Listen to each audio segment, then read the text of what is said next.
सबसे पहले मैंने कहा कि अंधश्रद्धा निर्मूलन समिति का कार्यकर्ता जो बनता है, काम करता है, तो काम करने के प्रोसेस में ही उसके व्यक्तित्व में बहुत ही सुंदर बदल होते हैं। उसकी पर्सनैलिटी बहुत अच्छे ढंग से डेवलप होती है। सबसे पहली बात अगर कोई है, तो उसका आत्मविश्वास बहुत बढ़ता है।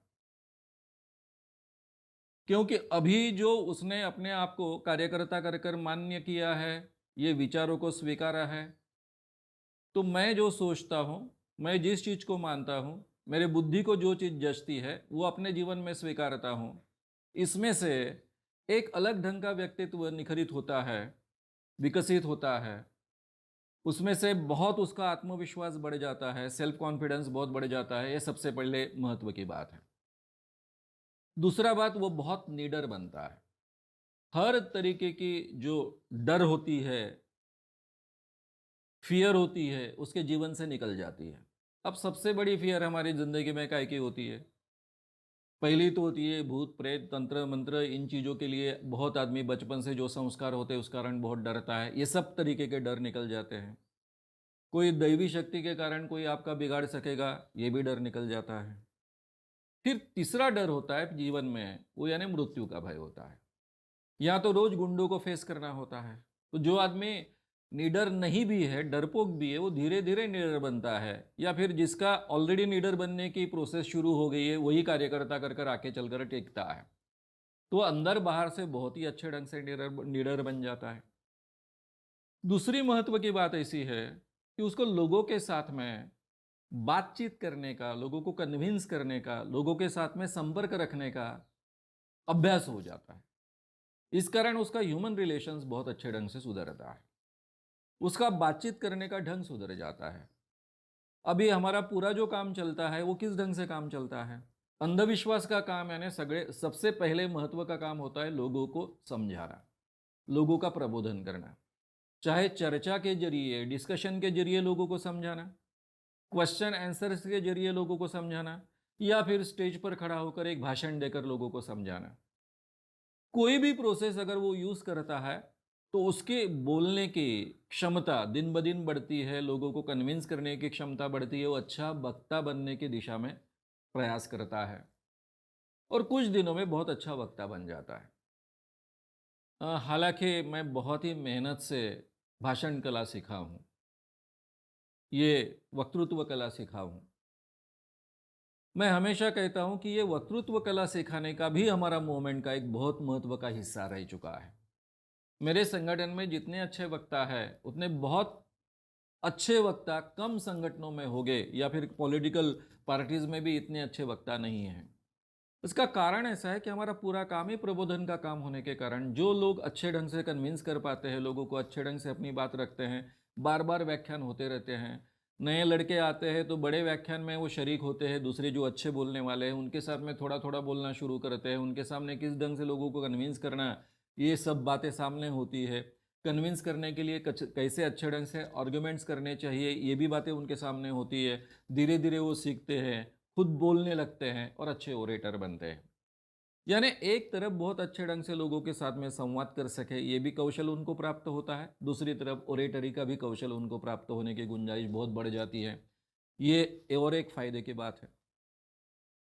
ये काम में वही व्यक्ति टिक सकता है, जिसको लोगों के बारे में कंसर्न है, लोगों के बारे में सहानुभूति है, लोगों के बारे में आत्मीयता है। वही आदमी ये काम करेगा। नहीं तो अपनी जान जोखिम में डालकर, जेब में से पैसा डालकर, ये काम कौन करेगा? इसलिए वो व्यक्ति पहले जैसा भी हो, बाद में काम करने की प्रोसेस में एक अच्छा ह्यूमन बीइंग बनता है। लोगों के बारे में दूसरे लोगों के बारे में उसकी सोच बदल जाती है। जैसे कि हमारे इसमें कुछ लोग ऐसे हो सकते हैं कि जिनको ऐसा लगे कि सामने के अंधश्रद्ध लोग जो है, अंधविश्वासी जो लोग हैं, वो गधे लोग हैं, उनको अकल कम है। लेकिन मेरे पूरे काम के सिस्टम में हम लोगों के दिमाग में ये डालते हैं कि इनको अपन ने गधा नहीं समझना चाहिए। इन लोगों को मूर्ख नहीं समझना चाहिए। ये लोग अंधविश्वासी क्यों हैं? क्योंकि केवल उन पर इस ढंग के संस्कार हो चुके हैं, उनको दूसरी बातें मालूम नहीं है। विचार करने का सामर्थ्य जो एक इंसान में होना चाहिए, वो उनमें नहीं आया है, क्योंकि हमारे संस्कारों में ही नया विचार स्वीकारना, खुलकर विचार करना, रीजनिंग करना, इसके लिए गुंजाइश नहीं है। इस कारण इनकी अवस्था ऐसी है। वो और हम में कोई फ़र्क नहीं है। शायद हो सकता है कि हम में से ज़्यादा ताकत उनमें है, ज़्यादा क्षमता उनमें है, केवल हमको विचार करने के लिए उनको प्रवृत्त करना है, ये बात उनको सिखानी है, तो वो हमसे भी ज़्यादा बेहतर अच्छे इंसान बन सकते हैं, अच्छे बुद्धिवादी लोग बन सकते हैं, अच्छे विवेकवादी लोग बन सकते हैं। ये बात हमने बहुत अच्छे ढंग से हमारे कार्यकर्ताओं को सिखाई रहती है। इस कारण उनका लोगों की तरफ देखने का पूरा दृष्टिकोण बदल चुका होता है। वो ज़्यादा अच्छे ह्यूमन बीइंग करके भी बर्ताव करते हैं। ये भी एक बहुत बड़ा पर्सनैलिटी डेवलपमेंट का हिस्सा उसका डेवलप होता है। काम करने के प्रोसेस में एक तरफ वो लीडर बनता है, दूसरी तरफ उसको लोगों के साथ में कम्युनिकेशन किस ढंग से अच्छा करना चाहिए सीखना पड़ता है। उसी के साथ में उसको अपनी भावनाएं नियंत्रित करना भी सीखना पड़ता है। लोग गुस्सा होकर आपके ऊपर चिल्लाना शुरू करते हैं, आपको गाली देना शुरू करते हैं, कई बार मारने के लिए आते हैं। लेकिन हम कभी इन लोगों को इनके साथ मारपीट नहीं करते, उनको समझाते हैं। आज तक तो ऐसा नहीं हुआ कि मेरे किसी कार्यकर्ता ने मार भी खाया है। मैंने तो छोड़ो, मेरे किसी कार्यकर्ता ने भी आज तक कभी मार नहीं खाया। तो ये कैसा पॉसिबल होता है कि सामने का व्यक्ति जब आता है, आपको गाली दे रहा है, फिर भी आप गुस्सा नहीं हो रहे हो, शांति से उसके साथ में बात कर रहे हो, क्योंकि आप उसकी साइकोलॉजी जानते हो। जो आदमी गुस्से में है, उसको अगर आप सजेशन पॉजिटिवली दो, तो हाईली सजेस्टिबल होने के कारण वो सजेशन स्वीकारता है।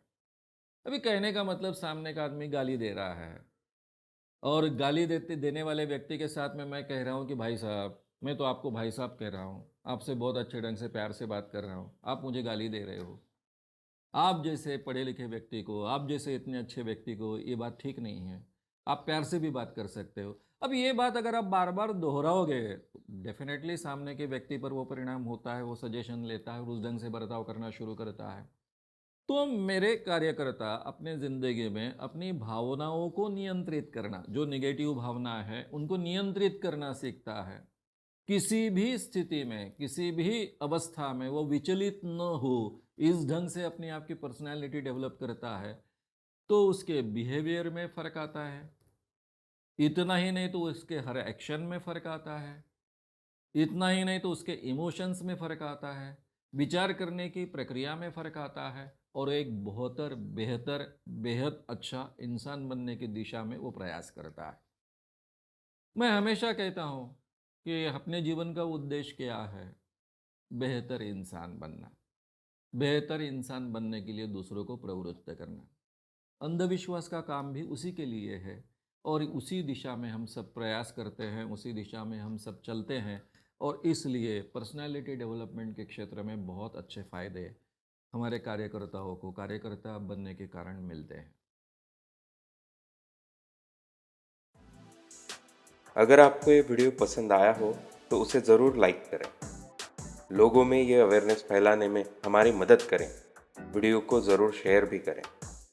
तो हमारे YouTube चैनल शाम मानो को विज़िट करें। ऐसे सारे वीडियोस का आनंद लेने के लिए हमारे चैनल को सब्सक्राइब करें। उसके लिए सब्सक्राइब बटन दबाएं।